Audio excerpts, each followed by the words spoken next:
Hello, everyone. Welcome, and thanks for tuning into this Your Overseas Home webinar on Portugal's Golden Visa. And we're also going to be talking about currency and how that ties in with moving to Portugal and financial planning in Portugal. My name is Richard Way, a member of the Your Overseas Home content team, and I'll be hosting this session. So it's great to have you with us, whether you're watching live or our recorded version. So that's just to remind you that this session will be available after today on the Your Overseas Home on demand page. So very quickly, golden visas, they're a type of investment visa that enable you and usually your family to obtain residency or citizenship in a country by investing there, typically, but not exclusively, investing in a business, a financial institution or funds, and depending on the country, property. For non-EU citizens, including Britons and Americans, they can be a useful and relatively fast way to gain a flexible foothold in Europe. Portugal's Golden Visa has been one of, if not the most popular in Europe, and despite changes to its rules in the past 18 months, it remains a highly attractive option for non-EU citizens. Well, that's as much as I want to say, because we're fortunate to have a panel of experts here today who are eager to explain everything and take questions from you. So who are they? We've got two specialists from international financial services provider Holborn Assets, and they are Edward Harris and Robin Thornton. Hi, Robin. Hi, Ed. Can you hear us? Yes, loud and clear. Loud and clear, Right. yes, absolutely. Thank you. Fantastic. Between Edward and Robin, they've got decades of experience providing advice on wealth management, residency by investment, and general financial planning to clients moving to Portugal and other destinations popular with international clients. And then we also have here today Jack Wiggs, who's from Smart Currency Exchange. Hi, Jack. Hi, Richard. Good afternoon. Thanks very much for having me. Great. Thanks, Jack. So Smart Currency Exchange is a leading currency exchange and international payments provider. They're based in London. And Jack's going to talk to us about exchange rates, the effects they can have on your purchase and your money savings when you're moving or living in Portugal or buying property there, and how a little planning with Smart can save you money, make life easier, and bring peace of mind when making cross-border payments. We've got about 60 minutes for this session. We're going to start with a presentation, a share presentation from Robin and Edward, and then we're going to have a presentation from Jack as well. We also want to hear from you as well, who's watching, and we'd love you to get involved with your own questions. To ask a question, please use the questions tool that you should see on your dashboard. If you just type it in there, and then I'll feed it to the relevant panelist. We'll probably wait to the end of the presentations to get to these, just so everyone's got enough time to present. So that's enough from me. Edward and Robin, over to you. The floor is yours. Would you like to start your presentation? Thank you. Great, thanks, Richard. So I'll kick off to start with, and answer the first slide, just to flesh out a little bit of what Richard mentioned in terms of Holborn Assets. So yeah, we are indeed a global financial services firm and sort of multi-award winning over our history. So we've been going for 27 years, offices all around the world. I think the key thing to pick out in terms of its relevance for today and talking about golden visas are the fact that we are a broader based financial services firm. So we have a investment business, an insurance business, a property business, and our citizenship by investment business is the stability that brings, because anyone who's spent a bit of time looking at residency and citizenship programs know that these programs tend to change or come and go, as has happened recently in Spain. And picking a partner that has a broader based business to ensure that it's still going to be there in 5, 6, 7 years time when some of these programs like golden visas actually come through, but they're still going to be there to support you through that period. And in particular for Holborn, the fact that we have other products and services available to our clients means that we are incentivized to build a longer term relationship moving forward. And again, as Richard mentioned, this is an investment migration program. So working with investment specialists, and investment's been our core business for 27 years, certainly has some advantages. And although citizenship as an industry is not centrally regulated, we as a company are regulated by many global financial services regulators. I look after our US business, so the business that I run is regulated by the SEC, but we have regulators all around the world that look after us. And that's our mindset, and that's the approach that we bring to citizenship by investment as well. And crucially, in terms of Portugal, Holborn is by far the largest provider in the Portugal Golden Visa space. We've been averaging about one a day. I think it's fair to say that since Trump was elected in the US, the interest in the US has definitely picked up, and we're running at somewhat higher volumes than that, certainly coming out of the US this year. And just in terms of my background, yes, I've been offshore financial services for over 20 years. I run our US business. I'm a member of the Investment Migration Council, but I guess crucially also for today, I've lived in the US 3 times in the last 20 years. My wife's American, my kids have dual nationalities. I moved with my family from the US to Portugal 3.5 years ago. So I now live in the sunny Algarve in the south of Portugal. So hopefully I can share some sort of real life experiences of being here, and whether that's education, healthcare, and so on along the way. And I'm happy to answer any questions when we get to that point. So I'm not going to necessarily go through this sort of A to M all the way through the list, but the point here simply is to make that Holborn offers a full service proposition for clients. So that's from an initial conversation to establish whether a particular residency or citizenship by investment program is suitable for them, through the details as to how it works, through every stage, opening bank accounts, tax ID numbers, making the investments, dealing with renewals, up to the point of, if it's a citizenship program, delivering the passports in several years' time. So it is a full service that we offer for clients. I think in terms of key facts for the Golden Visa program, it's been around for about 13 years. It's changed several times, most recently in October 2023. But the key points to make are that it is a very important program for Portugal. So yes, it's been subject to various changes, but it remains intact and has remained intact through that whole period. And even though there have been changes, the key thing for clients is what were the rules in place at the time they made their application. So even though things change in the future, as long as at the point in time you got in and you made your application to the immigration service here, that's what's important in terms of the rules that you get and the requirements at that particular point in time. And then probably at the bottom is probably the questions we get asked the most, which is who can be included on the application. So you have a main applicant. They can include a spouse or partner, including same sex. Children under 26 can be included on an application as long as they are unmarried and in full-time education. Although if the goal is to get a passport for that child, somewhere around 21, 22 is really the upper limit, because they still need to be under 26 when they're applying for their passport. And parents over the age of 65, no problem. If they're over the age of 55, so between 55 and 65, can be included, but they need to be dependent. That's a separate conversation we can have as needed. And that's parents of either the main applicant or the spouse or partner. One of the key changes that happened last year was a change to the nationality law, which was to separate out the timelines for residency. So a golden visa is just a classification of temporary residency permit for Portugal. So there's a timeline for residency and a timeline for citizenship now. It used to be the case that you apply for your golden visa and it typically took somewhere between 18 to 24 months to get approved. And once it was approved, then you had to wait 5 years till you could apply for citizenship. So the total time frame from application to applying for a passport was about 7 years.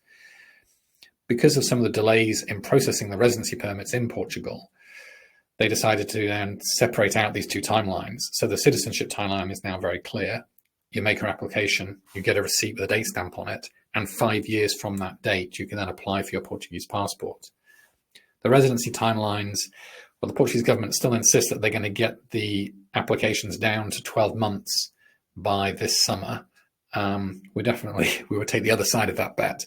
But our sort of the partners that we work with in Portugal estimate that somewhere between 18 and 24 months is probably most likely for people applying now till they receive their temporary residency card which would then give them the right to come and live permanently in Portugal.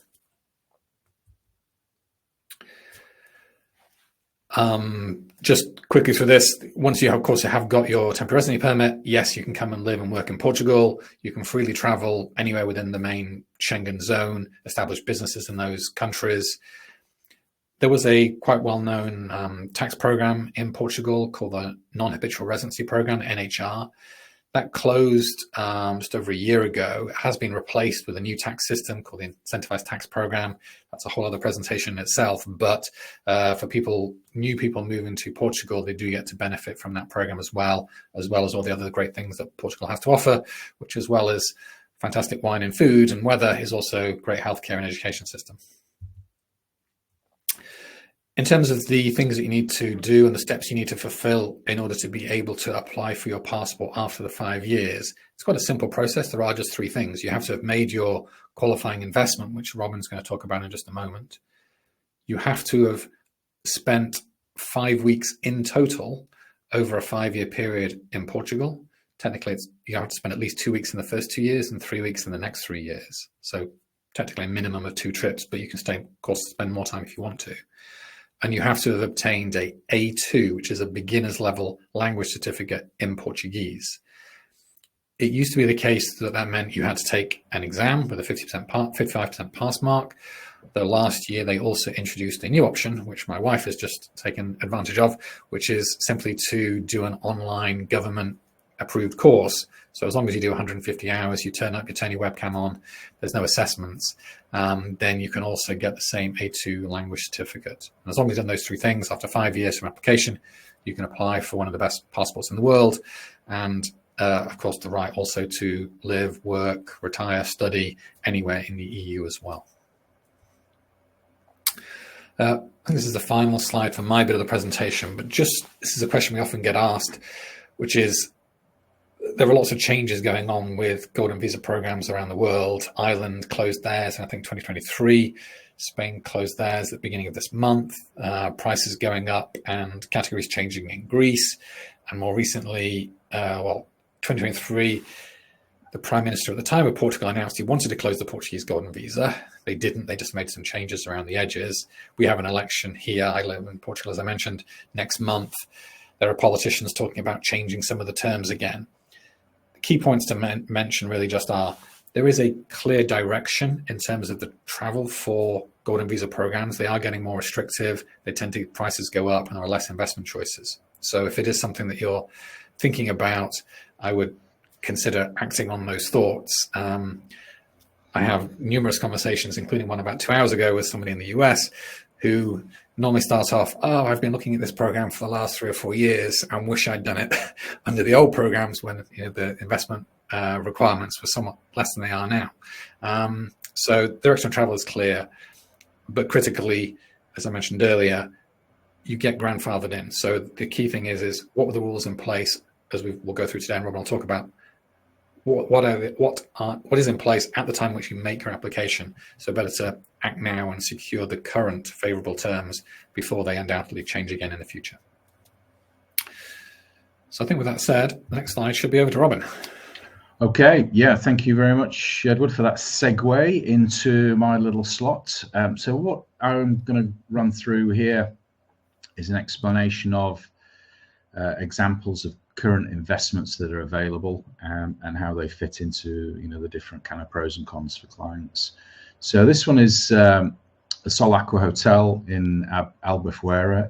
It's an investment via what's called a navigator company. So this one is an investment in the company. So there are effectively 2 ways of gaining a golden visa. One is capital injection. So you're effectively giving a company your investment to provide more jobs, more investment within Portugal, or going a fund route.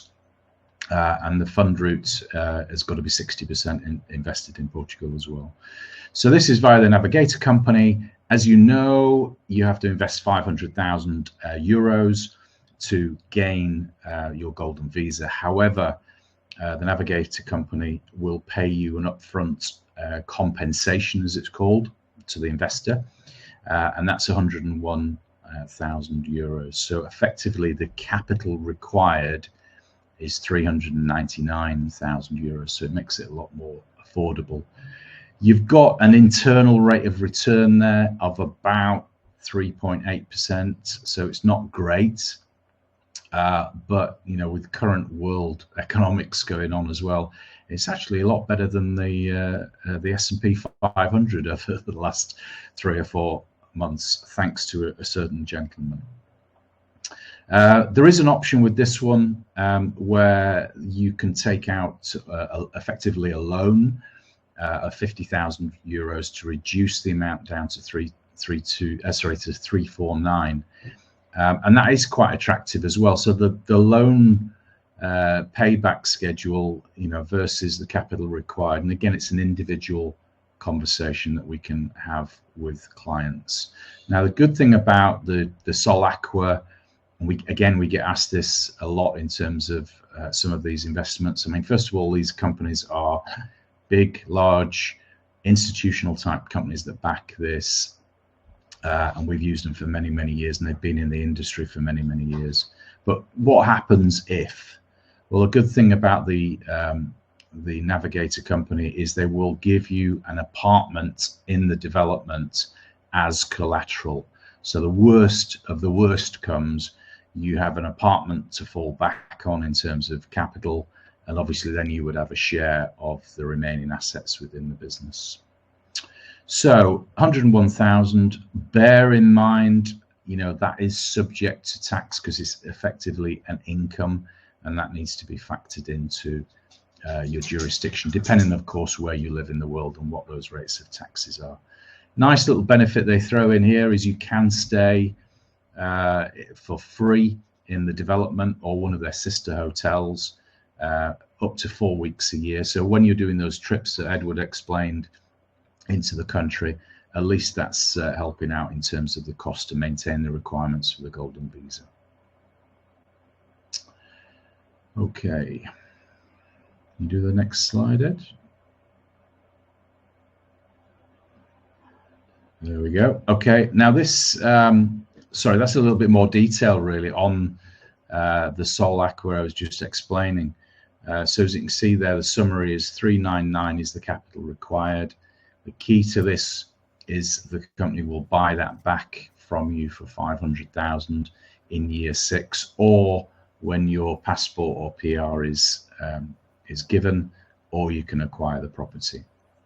The other option, the loan option, like I said, 5% interest on a loan, which is actually pretty good at the moment in terms of a financial perspective. It's quite a cheap use of somebody else's money, shall we say. And of course, the kind of capital then required is 349.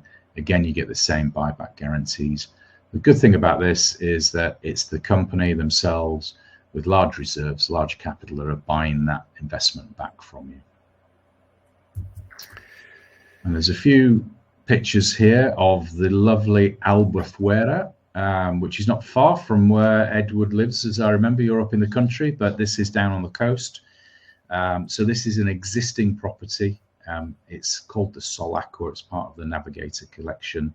The good thing again about this property is it's got commercial written all over it. It's close to the city centre. It's an existing property. Yes, it's been upgraded. Systems have been improved.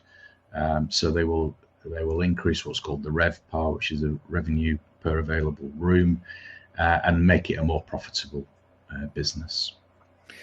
Yeah, if I just jump in quickly, because this is, I mean, I can literally point at pretty much where this place is from where I live. It's about 50 minutes away.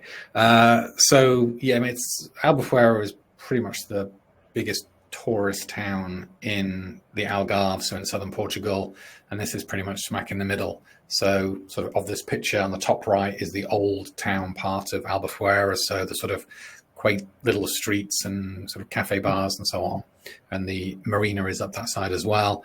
And then to the left, kind of just out of shot, is the more newer end of Albufeira, which is more the sort of busier bars, restaurants, sort of side of town. So very well located, and of course very close to the beach as well. I live about halfway up that hill in the back right. And Can I just ask, what's your transfer time from the airport there to Faro? to get from downtown and Albufeira, 30 minutes, something like that, 35 minutes. And they just got rid of the toll roads on the main east-west motorway. So it's very, very, very easy drive, easy to get to. Yeah. Right.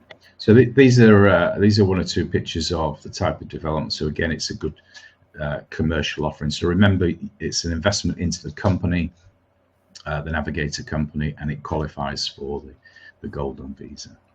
Yep. And here's another one as well. Okay, so then moving on to the kind of second option. So we've spoken about the capital investment, and this is the fund route. So it's a bit confusingly called via the Navigator and Collection Company, but it's effectively the fund route. So on the right hand side there, you can see 8 of the previous developments that have been executed by this company. Indeed, myself and Edward were helping clients with the Pelican, Alvor, Royal Obidos, many years ago, and at the reduced kind of requirements that were needed then. Royal Obidos, actually, for the last 3 or 4 years, I mean, a 2-bed apartment there was 500,000 as well. But basically, it's the same concepts. It's just technically slightly different, but it's a hospitality group. So I guess risk is diversified. It's the same 500,000 investment, but surprise, surprise, they're paying an upfront compensation to the investor. Again, 101,000 sounds familiar. So it brings the capital required down to 399. So that's really interesting. However, there is a loan option where it reduces the capital down to 325, and that again, on a personal bespoke nature, the conversation that either Edward or myself can have with you, that's quite attractive, because it's not only reducing that capital required down, but you don't repay the loan. So effectively, your buyback guarantee is reduced down to 325. So yes, your internal rate of return perhaps drops a little, but you're not using as much capital, and you've got diversification as well there. So I'm going to have to skip through this, because since we did these slides, this is now sold. This option is now sold out. So I'll have to skip through and go straight to. I'll give you a quick rundown of 3. It's sold out. So that was since this morning. So things do move very quickly. Now the other option that's quite widely available as well, and again we've got terms of business with a number of providers, is a kind of more traditional venture capital private equity type fund. So this is a fund where it's not necessarily open to the public as on a retail level, but it's got good professional management within it. And they invest a minimum of 60% into Portugal, and the other 40% is usually a balance of European companies. A little bit less exposure to the US, certainly in terms of the fact sheets that I've looked through. So it is a potential way to diversify investments as well. And that's where we come in terms of the financial planning.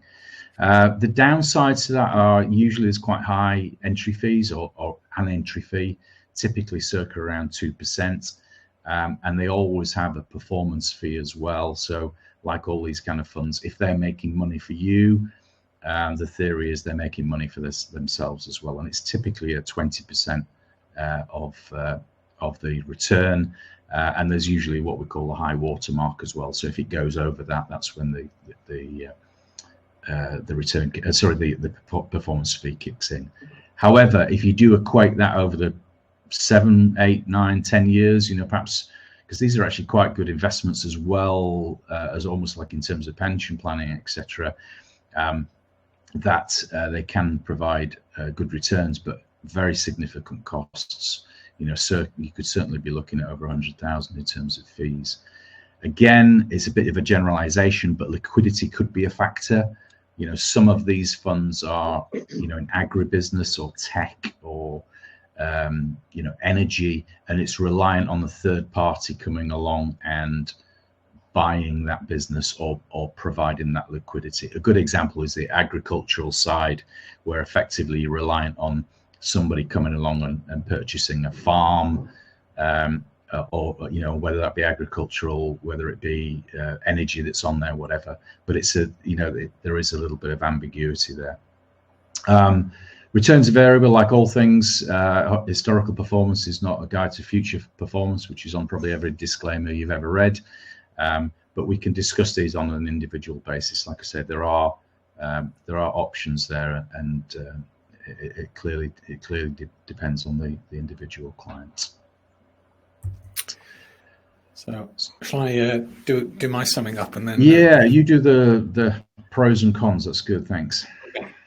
So the first project, the Solacqua Hotel project that Robin mentioned. So the advantages are, at the outset what your profit is going to be, and there's going to be a profit. So that's the 101,000. Though, as you mentioned, depending on where you live in the world, you may have some local taxes to pay when you receive that.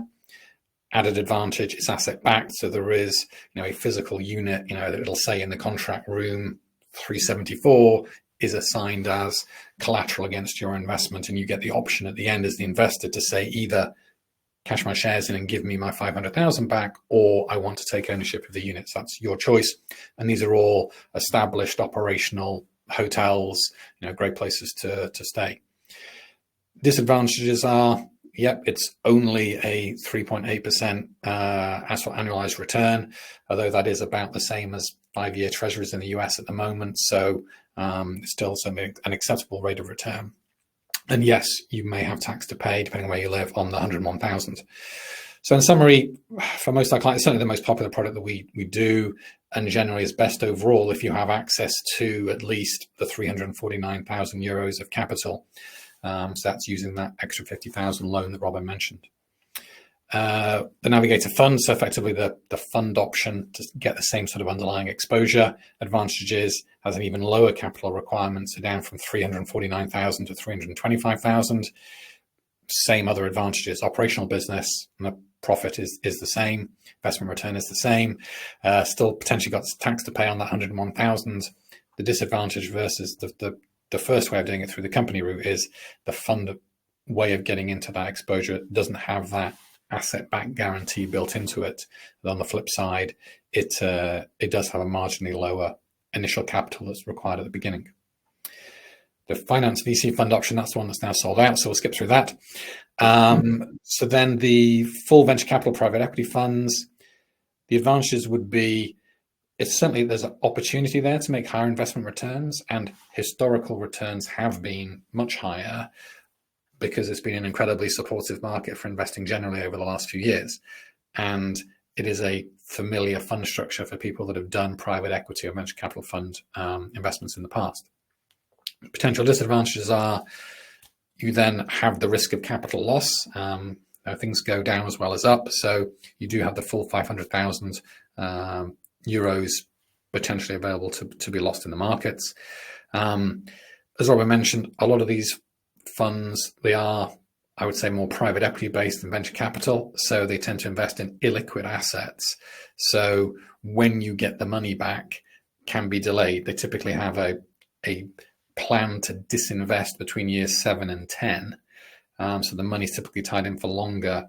And depending on what the markets are looking like at that particular point in time, that may also get delayed. It does have the highest capital requirement. You have got to pull the full 500,000 in for at least 7 years. And as Robin mentioned, the fees do add up over that period of time as well.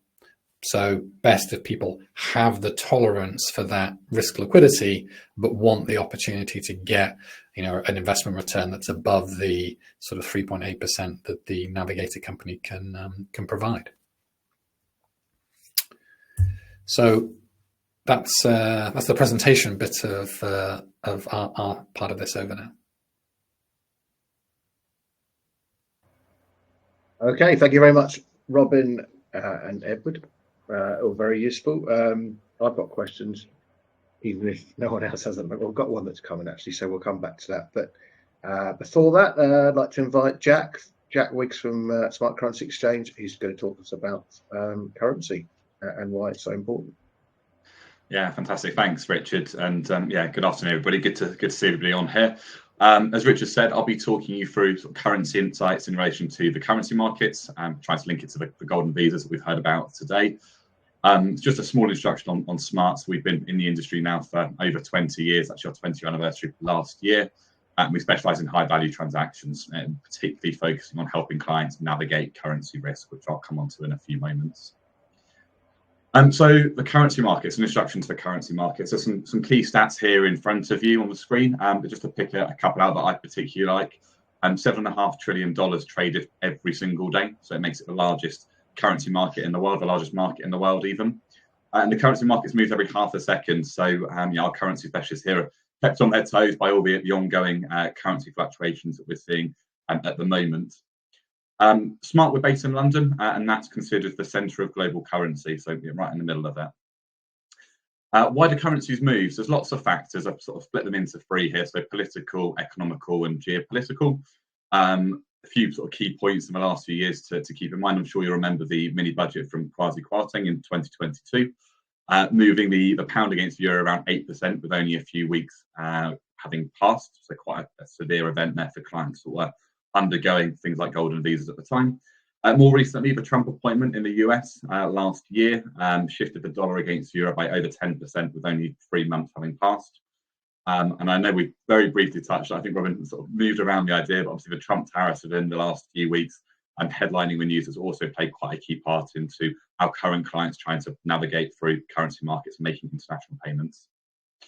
Also more regular sort of data that we see that's published, things like inflation data, interest rate decisions and GDP growth, all very hard to predict, and that's what makes moving currencies around the world quite a challenging concept. So here at Smart, we like to sort of try and simplify the idea of currency risk through what we call the currency casino that brings to life the idea around risk a bit better, and then for how to manage currency risk after that. So when you're in the process of moving between currencies, there's an increased risk due to market volatility. In theory, it's like walking into a casino. You don't know which way it's going to fall, and you don't know sort of how much you're going to leave with. So exchange rates will go up, they'll go down. Unfortunately, neither yourselves, neither I have any idea which way it's all going to land, which is what makes it quite challenging. So we're making an investment overseas in Portugal, similar to, I guess, the venture capital or private equities that Robin took us through a few moments ago. €500,000 cost. If exchange rates move by 10%, which we have seen several times over the last few years, that particular investment might go up in cost by the equivalent of €50,000 if things don't fall your way. And this is what we allude to when we're talking about currency risk, the idea that things can change and things can play quite a key part in the overall cost of the investment. Typically, most of our clients are very reluctant to gamble on currency exchange, hence our approach to helping clients identify and remove currency risk, and that's where we look to try and specialise. So here are a few different charts to emphasise the movements we've seen over the last few years, for people that are sort of visually better at learning these sorts of things and understanding these sorts of things, similar to myself. So we put 6-month charts in here for you for pound against the euro and the dollar against the euro. And yeah, this is just showing here it can be quite a stressful time to move currency and for making investments overseas, as it will change in line with currency exchange. But that's why we're here, is to help educate you on all the factors that are in play at the moment and what might happen, and give you the right guidance so that you can make a more informed decision on how to manage your currency exchange and therefore how to successfully invest and move money overseas. So linking this back to sort of the Golden Visa program with citizenship by investment and residency by investment, there are several ways in which you can sort of contribute to your investment, and all involve a currency exchange in some way, unless of course you're already holding euros and therefore don't need to move anything. But just wanted to share what a typical journey may look like. So starting at the research stage, moving over to your consultation with the likes of Edward and Robin, and then making an investment decision and that's when you're then exposed to currency risk. So at that moment there, you've agreed on what you're going to be doing, and therefore the fluctuating exchange rates will impact the actual overall cost. So in this example here, I've gone with the investment amount of €500,000. Currently speaking, obviously give or take at the minute, it's constantly moving, currently costing about 430,000. And if you fast forward 3 months, with exchange rates fluctuating the way they are at the moment, I put in here a cost of 473,000, so a difference there of 43,000.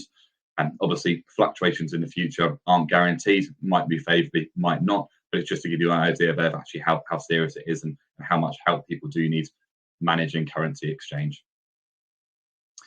So how do we help clients manage currency exchange and remove currency exchange? So we follow these steps, and to sort of summarize it for you. So understanding currency risk, that's the beginning step. It's crucial that you understand that there is risk in play and there are factors that are ongoing now and factors that might come up in the future that will alter the currency markets. So we provide plenty of information through guides and obviously webinars like today. Your account manager and currency specialist will be able to sort of walk you through what they've seen recently, and that will then help you understand how to make an overseas payment and how risk can potentially impact you. The role of our currency specialist is to then help you agree a currency plan, a currency strategy.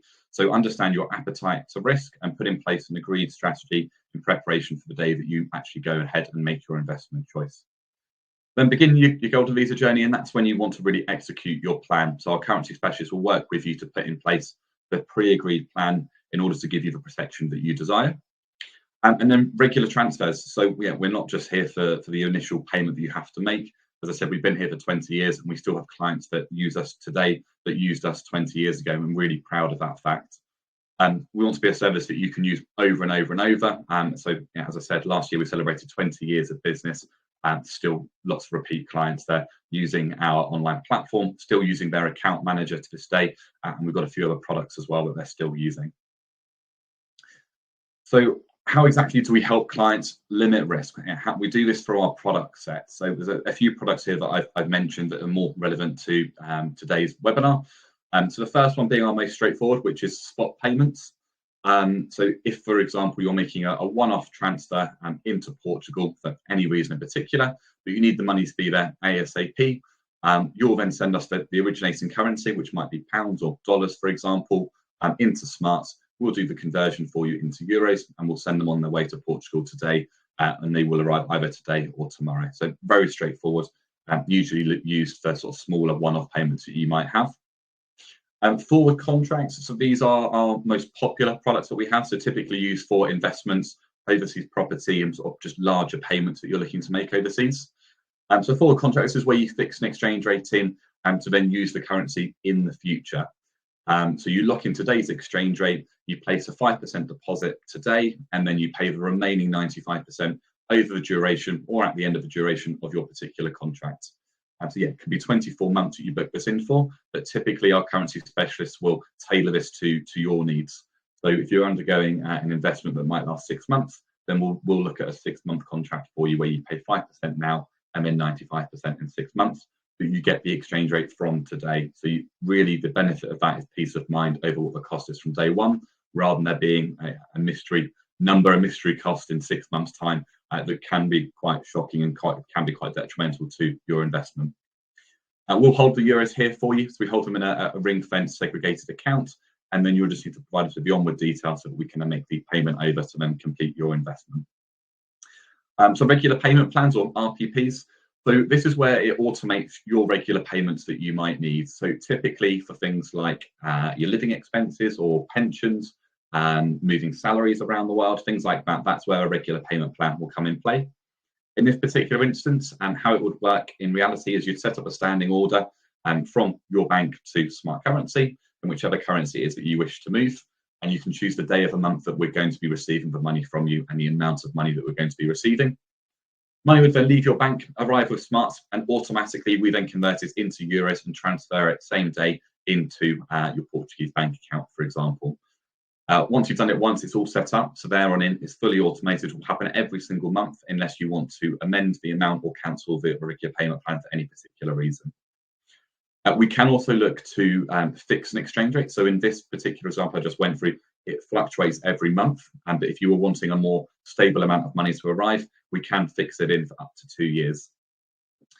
And we do also have access to market orders. So market orders for the clients that tend to gamble a little bit more on currency exchange, not something that I particularly would do, but it allows you to target a more desirable exchange rate.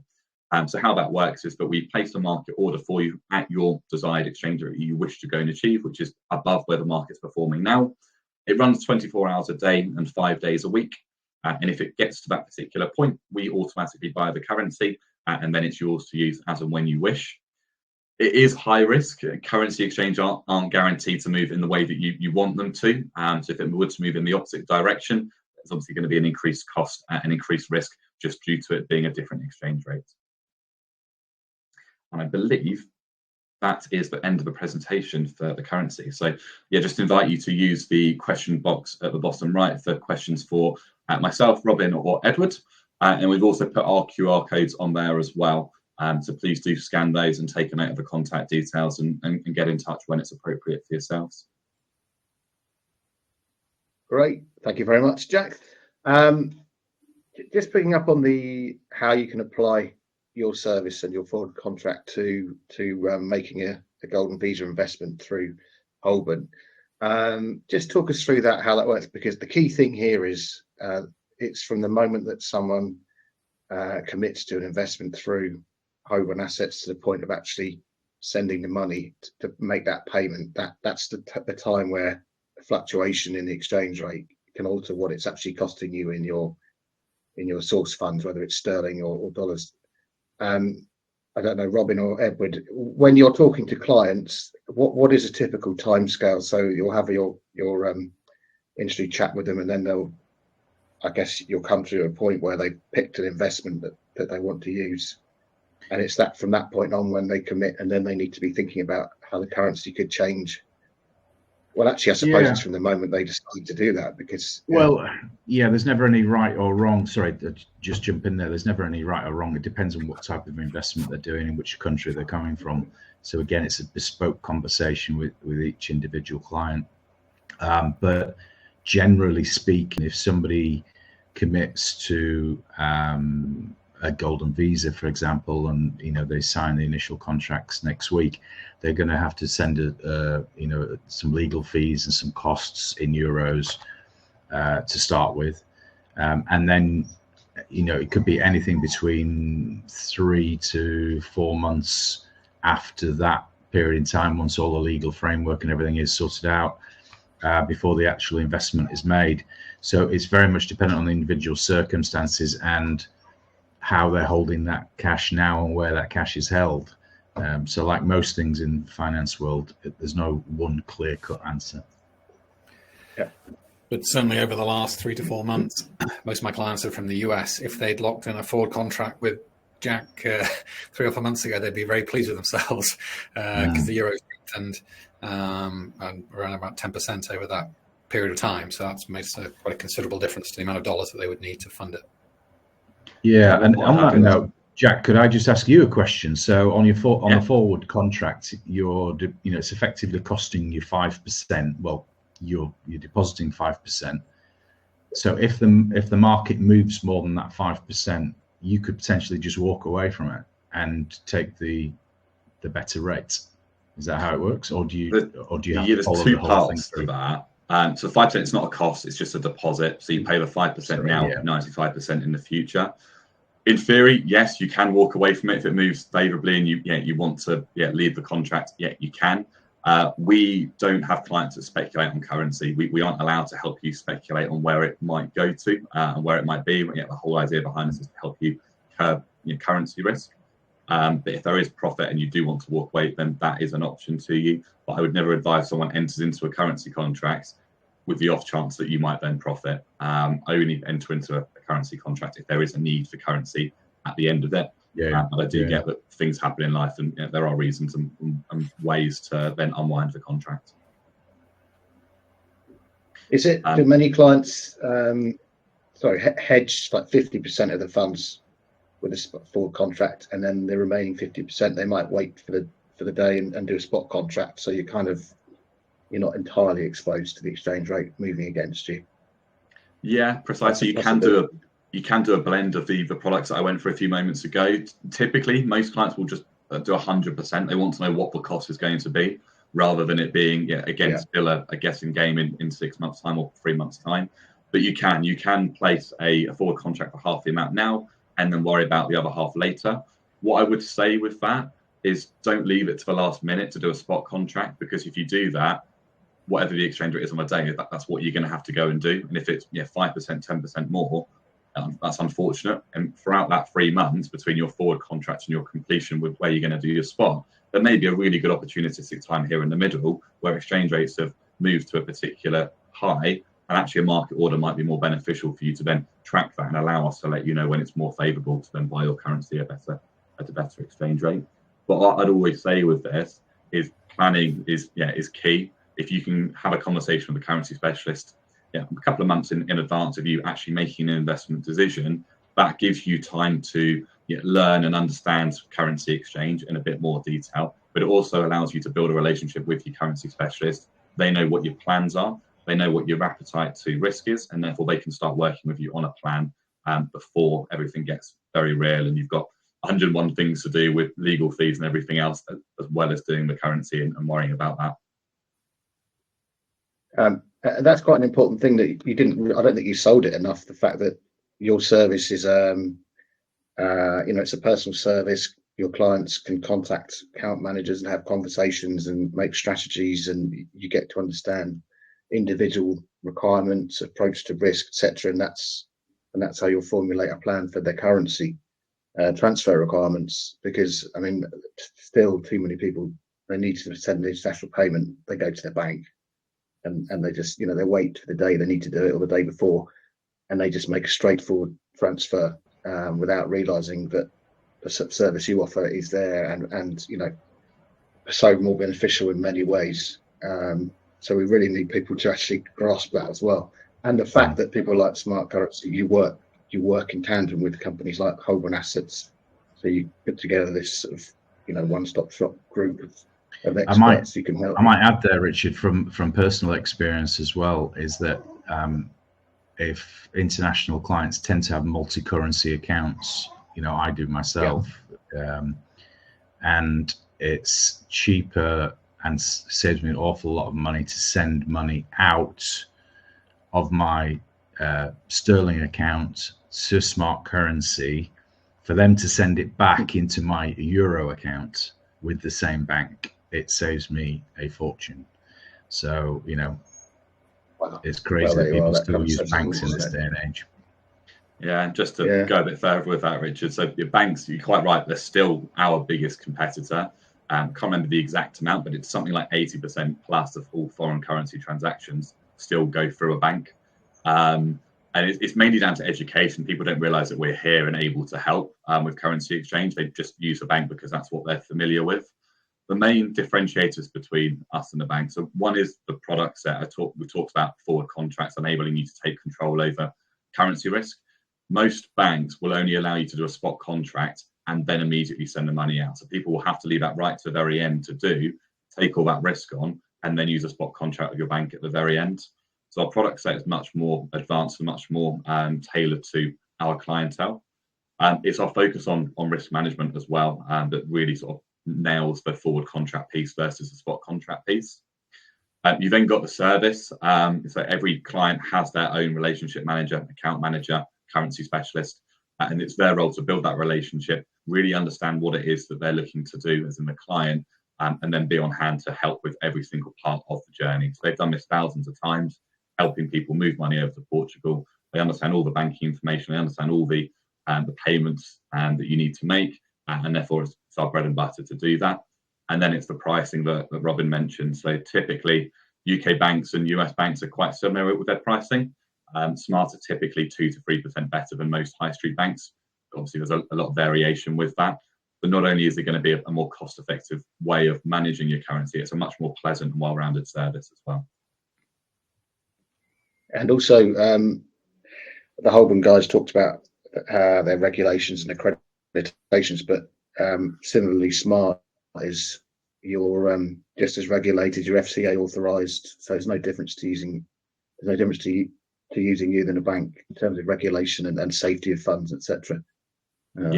All funds are held in a ring-fenced segregated account with a tier 1 bank. So funds are fully protected from anything happening to Smart. As I said, we've been here for over 20 years now. Extremely good position as a business and growing each year. But if anything was to happen to Smart, that money is fully protected by that tier 1 bank. Okay, thank you. Let's get to this question from Glyn. This relates to investing in one of the funds or capital investment. what if due to a change of circumstances you need to get your money back mid-term? So Is that possible? Does it happen? Ed, Robin? Yeah, I guess there's two parts to that. One is what happens to your Golden Visa application. That's probably easier to answer. And then can you actually physically get your money back? So in terms of Golden Visa application, each category has a minimum period of time that you have to have the money invested in order to qualify for your Golden Visa. And if you have a change in circumstance and need to get that money and take that money back midway through that application, then you would no longer qualify. You would lose your Golden Visa status. So next time you would come to renew your temporary residency permit, you wouldn't be able to do so because you no longer have that investment. The second question is, can you actually get your money back? And that depends on the investment that you've gone into. A lot of the venture capital private equity funds are structured in a way that your money is locked in until the disinvestment phase, which is typically between years 7 and 10. There are a couple of the funds that we work with that do have greater liquidity.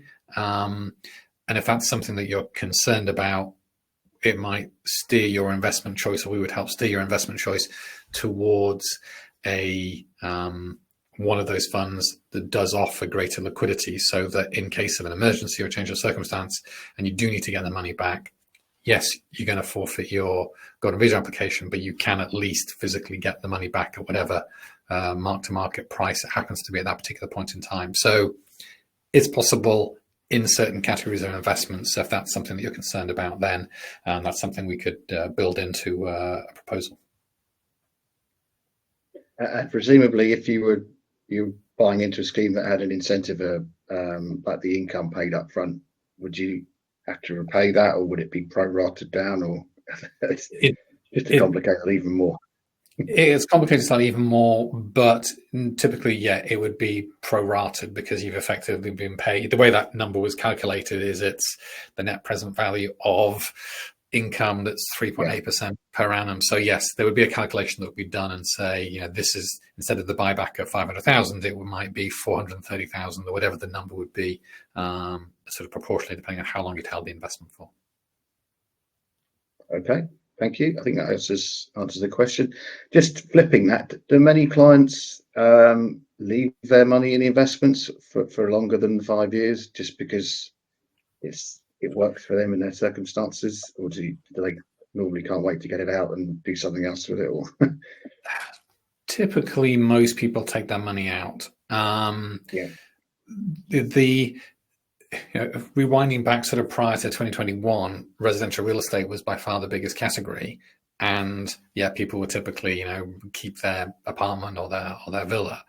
When it moves to, that was taken away as an option, and it went to commercial property, and now these sort of venture capital funds, it's much more likely that people will redeem their investment and do something else with that money. That might be buy themselves a place to live in Portugal that they couldn't do under the Golden Visa rules, or just simply do something else with the cash. So I think nowadays, with the current investment choices, most people are focused on getting their capital back at the end of the 5 or 6 or 7 year period, and then doing something else with the money.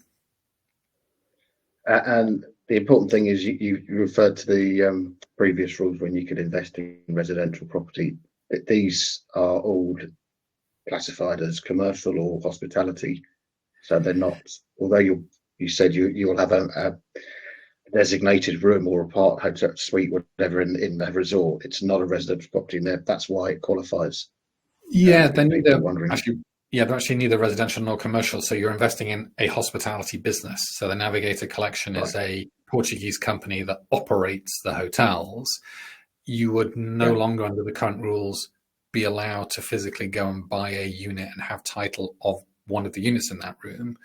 So instead, you're investing in the business that operates it.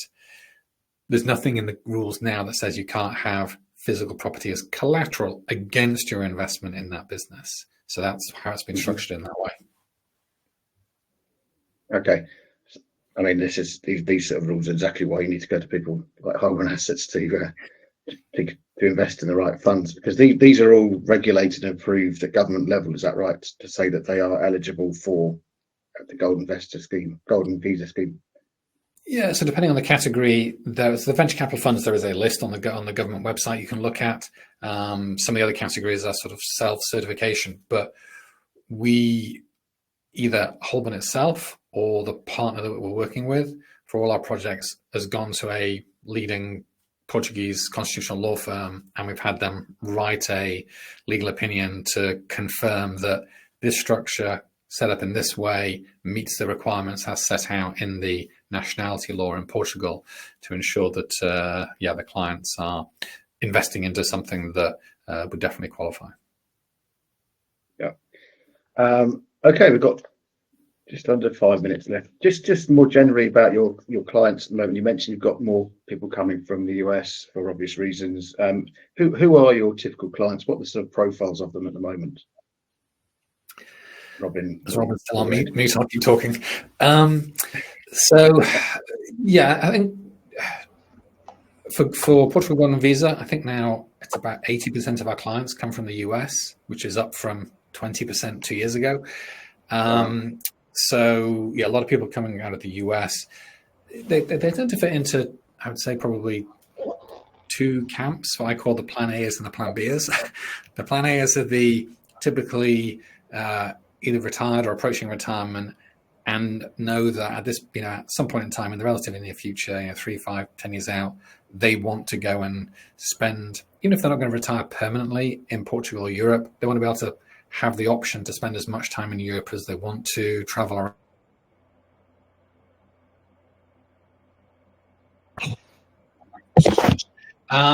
And the sort of the Plan B are the people who are typically a little bit younger, so typically more in their 40s. We've got younger kids still working for the next 5 or 10 years and are planning on staying where they are for that period of time, but now feel like either for their kids or because they're concerned about the direction of travel within their country, are starting to think like we want to have a backup plan. We want to have a plan B there, such that should circumstances dictate, they've already got something, a passport in the top drawer that they can pull out and go and move somewhere else. So that's kind of key to the flexibility of this scheme, isn't it? That you don't have to move there and become a tax resident, because you've got that low in-country requirement. And that gives you that sort of choice, doesn't it, to wait for when you want to do it, but you've got it ready for when you do. Correct. It's one of it still is the sort of the standout feature of the Portugal program that in the Greece scheme, the Spain scheme when it was around, you have to go and physically live in that country, become tax resident for 7 or 8 years, pass business level Spanish or Greek in order to qualify for a passport. The Greek program, you can just do an online course. You've only got to spend 5 weeks in the country in 5 years and still have that same opportunity. So it is quite a sort of a unique program in that respect. Okay, and just to be clear, once you've got when you get your Golden Visa, can you use that to live in another European country, or is you can't with the Golden Visa, or is it just in Portugal, but you get your borderless travel? So when you have your Golden Visa, which is a temporary residency permit, that gives you the right to spend up to 90 days at a time in any of the Schengen countries, so pretty much mainland Europe countries. Of course, you can spend unlimited time in Portugal, but up to 90 days in each of those countries. The key difference is you no longer have to leave Schengen after spending 90 days in one of those countries. So if you're a US national and you go to Italy, your visa on entry will allow you to spend 90 days in Italy. But when you've done 90 days, you've got to leave all of Schengen and you can't come back for another 90 days. Whereas if you have your Portugal Golden Visa, you can go and spend, fly to Portugal, go and spend 90 days in Spain, and then you can go and spend 90 days in Italy, and then go to France, and then go to Germany. So you haven't got to leave anymore. But in terms of physically going and live permanently in another country, register, use their social security network and everything else, you have to wait until you've got your Portuguese passport. So that's 5 years from application. Okay, great. We've got a final question. I'm going to read it. I think I'm grasping what it's asking. And it says, ideally, there would be an interest-only mortgage product. after 5 to 7 years, when the Solacqua fund redeems, the proceeds can be used to pay down 500,000 of the mortgage. Does anything like that exist?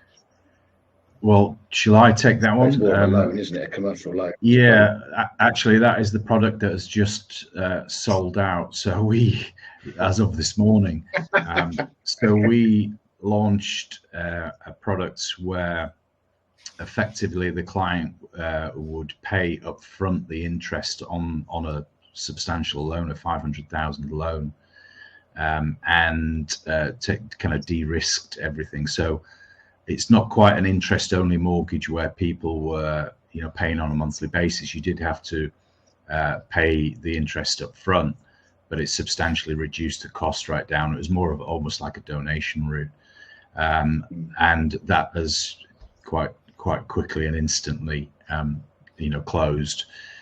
So we'll just have to watch this space really and see if anything similar comes on the market. I know that the guys, Edward and the rest of the senior management team are, talking to various providers, because it was an interesting option and obviously an extremely popular option. Okay, well, fingers crossed another one. Yeah. Sorry, yeah, you can say. I was just going to say that there's nothing in the rules of the Portuguese Golden Visa program that prevents people from borrowing money from outside of Portugal to fund their investment. The only rule is that you couldn't borrow the money from a Portuguese bank or a Portuguese institution, because the idea is it's supposed to be a fresh injection of money into the Portuguese economy. So if you're borrowing the money from within Portugal, it doesn't count. But yes, we'll be using an overseas non-Portuguese lender to do as Robin suggested. So yes, we reached capacity rather quickly on the allocation that we have from the lenders. So it's something that we're going to look at for the future. But no promises as of yet. This was as of 2.5 hours ago. we reached capacity. Okay, well, no, good answer. So watch that space, stay in contact with Holborn Assets, and I'm sure they'll update you as and when something similar becomes available. We are just over the hour mark now, so we're going to have to wrap up. Thanks again to the audience for watching, whether you're watching it live or you're watching recorded version. So yeah, just to remind you, a recorded version is available or will be available on the Your Overseas Home website after today. Thank you very much, Robin and Edward from Holborn Assets, and of course Jack from Smart Currency Exchange. Really appreciate you giving up your time and sharing all that useful and interesting information. People can get in touch with you obviously by the QR codes and your emails that are on the screen now, or they can come via the Your Overseas Home team. Small request from me on behalf of the team: if you found this webinar useful, we'd really appreciate if you left us a review on the review website Trustpilot. Otherwise, there's a link there as well if you click on that. Otherwise, that's it from us. Thanks again, everyone. Good luck with your plans to gain residency or move to Portugal. Make use of Holborn Assets to help get you there, and of course Jack Wiggs to move your money there. Thank you and goodbye. Thanks, guys. Thank you. Thank you.